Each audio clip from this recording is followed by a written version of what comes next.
the 1970s, Kenya was one of the leading producers of cotton in Africa, but what went wrong? The once thriving industry that employed thousands of Kenyans is no longer in existence, and those who used to grow cotton are now venturing into other activities. Let's try and see if we can answer some of the questions that you may have on the cotton industry. Kenyan textile workers stay busy. Since independence, Kenya's cotton textile apparel industry has gone through major phases. There have been notable changes in the region and international policies environment in this sector. The garment industry is an intensive global business and the only business which can turn around the economy of this country, because the industry accommodates all levels of people. They say from semi-skilled people to graduates. They are all accommodated in this industry. In downtown Nairobi, some clothing vendors source second-hand items from Dubai, Turkey, and elsewhere. They say their customers complain about the high price of locally purchased items. I prefer these new clothes that I'm selling because the material is original fabric from Dubai, but clothes made locally are made from fake imports.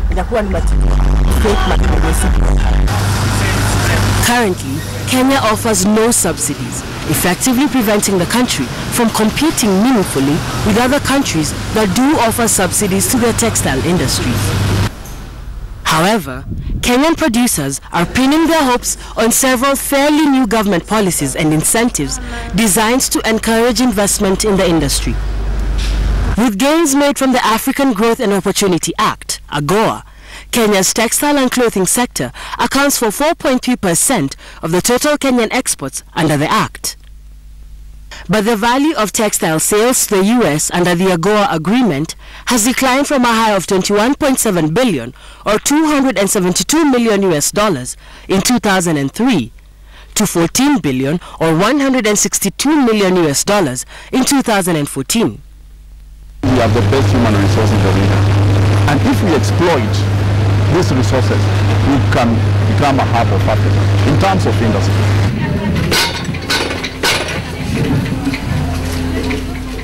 Meanwhile, in Togo, players in the industry are plotting new designs to conquer the global market. Last year, the West African country hosted government officials, designers, businessmen, and women at an exhibition aimed at promoting Africa's ancient cultural art of fabric weaving. Guest speakers at the launch of the event paid tribute to African fabrics and those involved in the art of producing it.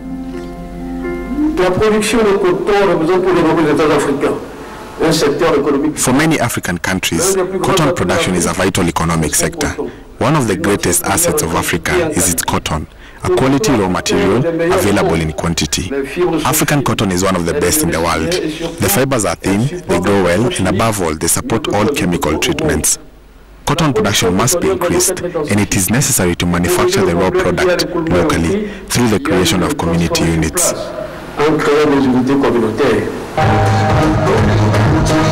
Nigerian stylist and designer Sidamed Signali, alias Alfadi, showcased his work.